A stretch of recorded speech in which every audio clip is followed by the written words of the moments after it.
মন্দির ভাঙচুর করে, দুর্গা মা ভাঙচুর করে, তারা রাইতের অন্ধকারে কেন ভাঙচুর করে? তাদের কি আমাদের প্রতি সাথে লড়াই করা ইয়ানের সাহস নাই? রাইতে কেন ভাঙচুর করে আমাদের মন্দির? সাহস থাকলে দিনে ভাঙচুর করে দেখাও।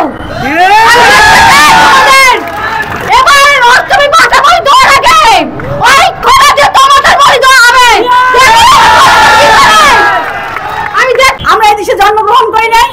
কে আমি দেশ স্বাধীনের সময় আমি ছোট ছিলাম, আমি জানি তখন কেমন করে দেশ স্বাধীন হয়েছে, কারণ আমি বলতে পারবো যেখানে যেখানে গেছি। এখন যে নতুন বাংলাদেশ, নতুন বাংলাদেশ কিসের বাংলাদেশ? কিসের বাংলাদেশ? বাংলাদেশ একটাই বাংলাদেশ। আমি আর বেশি কিছু বলতে চাই না, কারণ আমার সংখ্যালঘুরা কেন রাস্তায় দাঁড়িয়েছে, আমি 8 দফার দাবি নিয়ে আপনাদের কাছে আসছি। আমাদের এই 8 দফা পূরণ করতে হবে। আমি 8 দফা বলতে পারি। আচ্ছা তাই আমি দেশ স্বাধীনের সময় 9 থেকে 10 বছরের বয়স ছিল। আমি জানি কেমন করে রাস্তা দিয়ে হেঁটে মিলিটারি কাজ দিয়ে যেতে হয়েছে। আর সেইখানে দেশ স্বাধীন হলো নতুন বাংলাদেশ। নতুন বাংলাদেশ কেমন করে হয়? এত তাড়াতাড়ি 600 মানুষ মারা গেছে, এই 30 লক্ষ মানুষের 2 কোটি মানুষের 2 কোটি মা বোনের ইজ্জত সম্মান নষ্ট হয়েছে। কোথায়? সেই জবাব চাই সরকারের কাছে।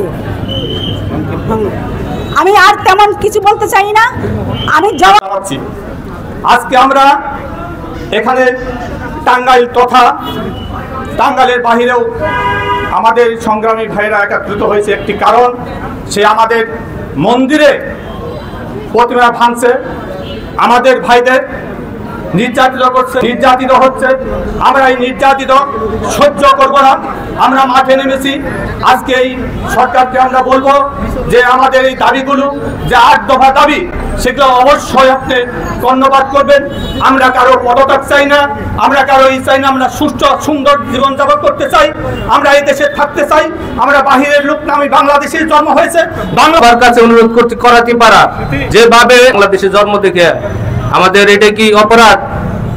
আমরা কথাই কথাই আপনারা বলেন যে তারা চলে যায়, তারা উস্কানিমূলক কথা বলেন, রাস্তা দিয়ে মেরে গেলে তাদের উস্কানি ভাবে কথা বলেন, আপনারা স্কুলে ছাত্ররা গেলে তাদের উস্কানি ভাবে কথা বলেন। আমার ভাইয়েরা কোনো জায়গায় ব্যবসা করতে গেলে তাদের ব্যবসার অধিকার থাকে না, এটা কিভাবে হবে? আমরা সনাতনী, আমরা কি দুর্বল মনে করতেছেন?